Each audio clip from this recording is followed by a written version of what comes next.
For today's video ay gagawa tayo ng perfect na kutsinta. Tuturuan ko kayo. Pwedeng pang merienda at pwede rin po itong pang negosyo. So ito yung mga ingredients. 3 cups po ng tubig, 1½ cup ng white sugar, 1 cup ng cassava flour, 1 cup ng all-purpose flour, saka 1 tablespoon ng lihiya water, saka itong kulay orange. Pangkulay po yan kasi wala po akong annatto seeds, kaya orange food color na lang yung gagamitin natin.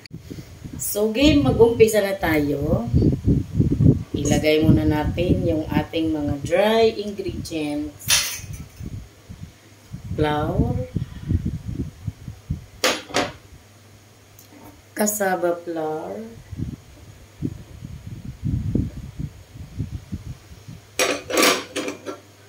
yung sugar,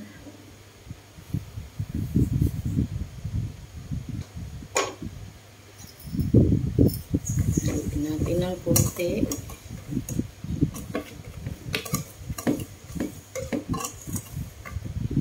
saka ilagay ang 3 cups ng tubig.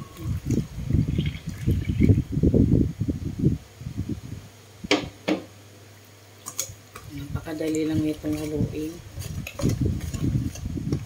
So, ganun po talaga yung mixture ng kutsinta.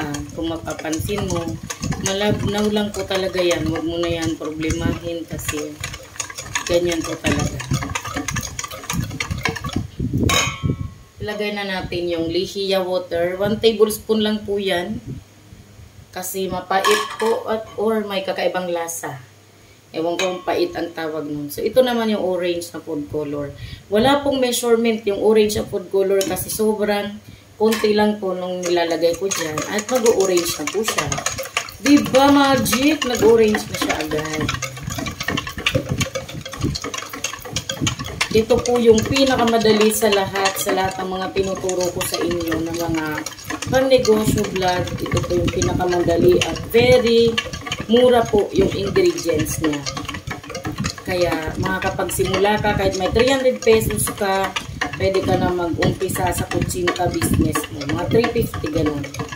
Marami na yon, marami ka nang magagawa no, sa 350. Ito po kasi is sample lang, 1 cup lang to. Kung pambenta mo, i-times 4 mo lang lahat ng ingredients na nilagay ko dito. Ayos na po yun. So dahil okay na siya, kailangan natin siyang salain.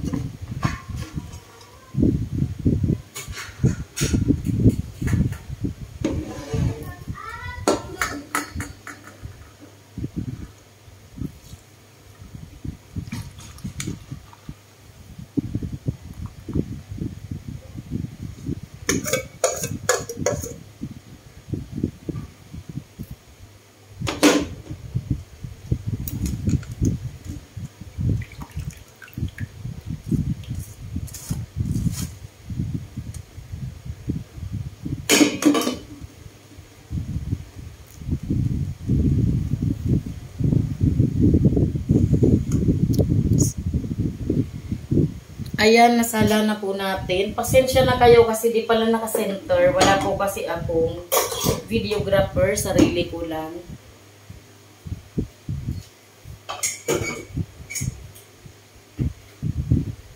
Ang importante ay na-explain natin ng maayos. So, ito na po yung tips na iiwanan ko sa inyo. Kapag nagluluto po kayo ng kutsinta, bago nyo ilagay dito sa mga molder, kailangan yung isasalang muna. Kasi kapag inilagay mo siya dito sa mga molder na di mo pa naman isinasalang kasi magpapakulo ka pa lang ng tubig, iyan po yung tendency na nagkakaroon ng butas sa gitna yung mga kutsinta nyo. Yung hindi po pantay ang surface. So yun po yung dahilan nun. Kaya nagkakaroon ng ganon yung kutsinta. Ay, hindi pantay yung ibabaw. So, pagka ganun po ang kutsinta, hindi po yun perfect. So, kaya itinuturo ko sa inyo para magkaroon kayo ng negosyong kutsinta na perfect talaga at maganda yung itsura. So, ngayon, dahil ako lang pala dito mag-isa, hindi po ako nakapagpakulo ng tubig, kaya magpapakulo pa tayo. Di pa muna tayo maglalagay sa molder natin.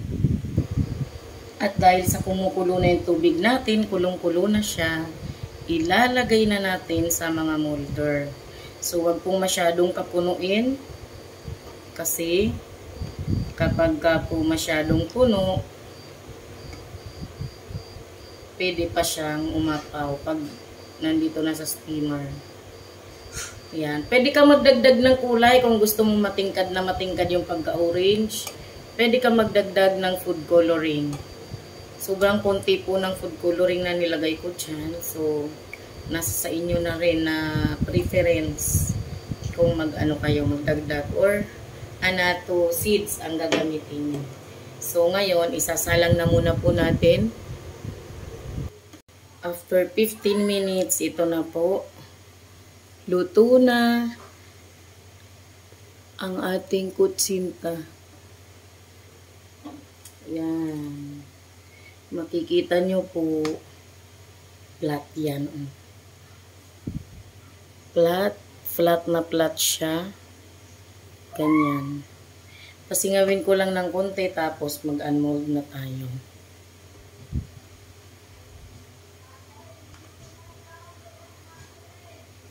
Ayan, usually ginagamitan ko siya ng toothpick para madali ko siyang mailagay. Yun, ganda.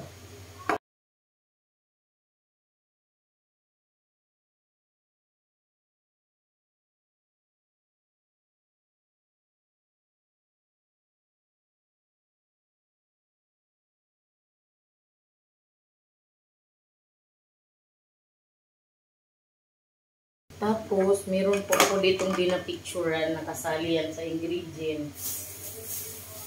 Yung ating niyog. So, maglalagay tayo dito ng niyog. Kung piliin nyo, yung medyo bata pang niyog. Yan, kinamay ko na lang yan sa mga maaarte dyan. Bahala ka kung anong gamitin mo dyan. Kasi marami dyan mga viewers na mga maaarte. Ay, kinamay! Diyos ko, alang ipaahin ko to.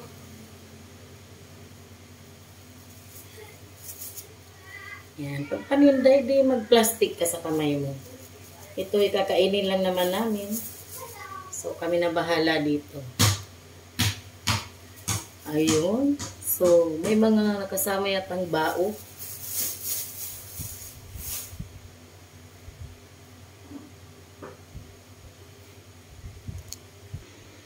Ayan na ang ating finished product. Ang ating kutsinta na nagmamaganda. Yan.